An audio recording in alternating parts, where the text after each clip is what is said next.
Here is the short version of the last 7 months. Happily married. No kids, both professionals. My job requires a good bit of travel, which is not a big deal since her job forces her to work 80+ hours a week. We are both very busy, but her much more than myself. A few things didn't add up last September, so based on the advice on Reddit, the investigating began. It took me a long time to figure out what was going on because she was excellent at covering her tracks. Around November, all of the pieces came together and outside help was brought in to help me get all my ducks in a row. An attorney was hired and so was a private eye. In January, everything was confirmed 100% by the PI, and that was all the proof that I needed. After much thought, today is the day that everything ends. I have been planning it since the visual confirmation earlier this year. She is being served at her office today at 4 p.m. Based on conversations she has had with me and conversations she has been having with the other guy, there is no way she has any idea that this is coming from me. It will be a shock, but certainly not a surprise. The divorce will be very simple since we earn about the same amount of money and don't have a ton of stuff. The truck is in front of the house and it is now loaded. I am moving out of state. It doesn't matter where I live since I am in sales and my territory is half of the United States. The furniture that is going with me are the pieces that were given to me by my family when we married. She can have everything else and she is going to be keeping 3/4 of it anyway. I am driving the truck myself and can't wait to get to my new condo and start a brand new life. My last 6 months have been pure hell. Here is the question, and I think I already know the answer, but would love to hear your opinions. Her other guy is a co-worker at the law firm. He is early 50s with a wife and 3 daughters. They don't appear to work in the same department, and he is not her boss. By all appearances, he has a great family and a great life. Do I contact his wife as I am leaving town? Would you want to know? Am I just being spiteful? Edit, she got the papers. Phone calls and texts non-stop for the last 15 or so minutes. Her sister and mother have phoned me as well. I have not responded to any of them. Also, I am moving from a large city in the Northeast to Florida, trying to get to South Carolina tonight, and then to my final stop tomorrow. I am stopping for gas and coffee right now, and I really appreciate all of the kind words. Edit #2.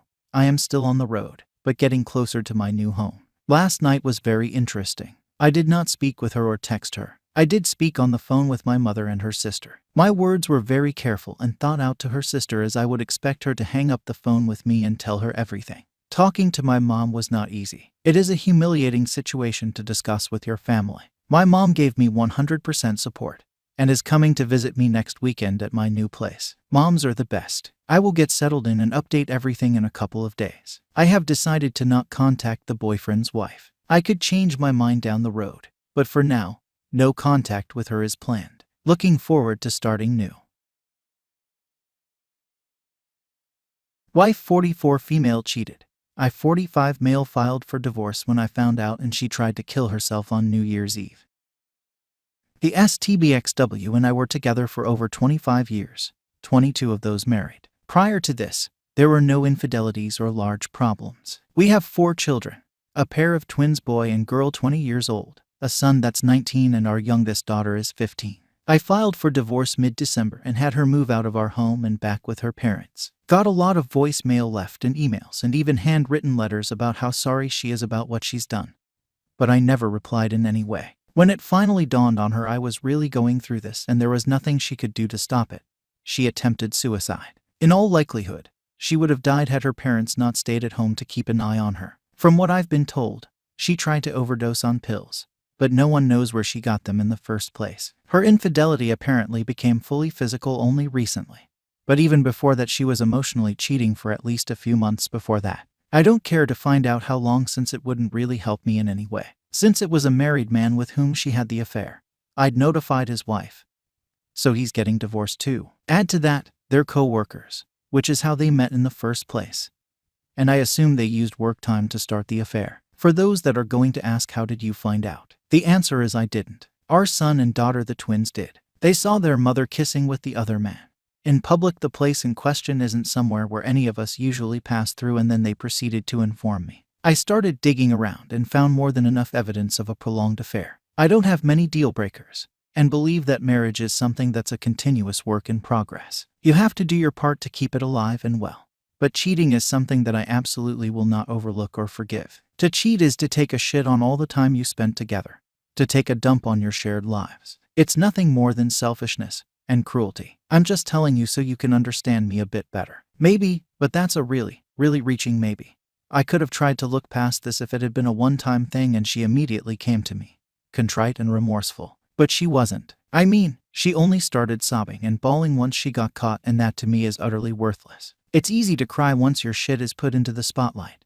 But before all this, I've never noticed anything remorseful about her or any sign of guilt. I just can't live with someone like that. Thankfully, all of the kids were supporting and understanding when I told them I was going to divorce their mother. Our youngest cried more than I did, but said I was doing the right thing for all of us. She did ask me if she could live with me. The other three already have places of their own, by their own choice, and I told her she didn't even have to ask. I think that's the best thing in this situation overall.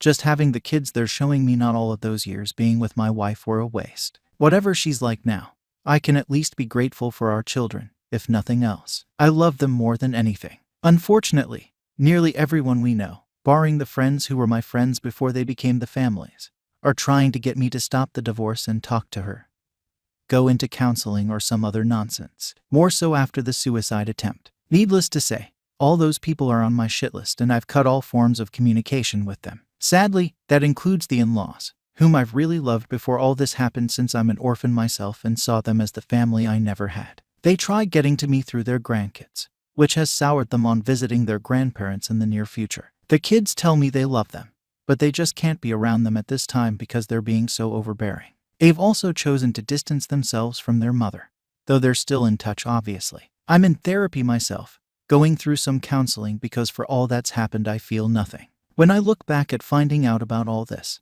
I see the lack of rage and hurt is very worrying. My therapist says I've numbed myself on purpose to help me get through this easier. I don't know. Before all this, if anyone asked me how I felt about my marriage and wife, I'd probably tell them I was as happy as I could be, with a big smile on my face. Now, nothing. When I heard about the suicide attempt, you might as well have told me the weather forecast for the day. I didn't feel anything. Not for me personally, anyway. I was angry, in a way, as to what this could have done to our children. But beyond that, her trying to kill herself just doesn't get a reaction out of me. I'm not happy that she's realized how much she's ruined our lives. But I'm not feeling any sort of empathy either. I can't. It's just that I look at the situation and think yes, and how is that any concern of mine? I'm not like that. Or at least I don't think I was like that before all of this. And my therapist assures me the numbness will pass. It's part of the healing process. But here we are, more than a month later, and I still feel nothing about what happened. I'm honestly not sure if that's good or bad. I'll just have to wait and see. As to the rest of my life, the friends that stayed true to me aren't letting me spend much time alone. They understand that I do need some time for myself every now and again, but they don't want me too alone. It all seems so different now, you know. Now, my main concern here is about our kids. For now, they're keeping away from her, of their own free choice. I didn't poison them against their mother or anything of the sort.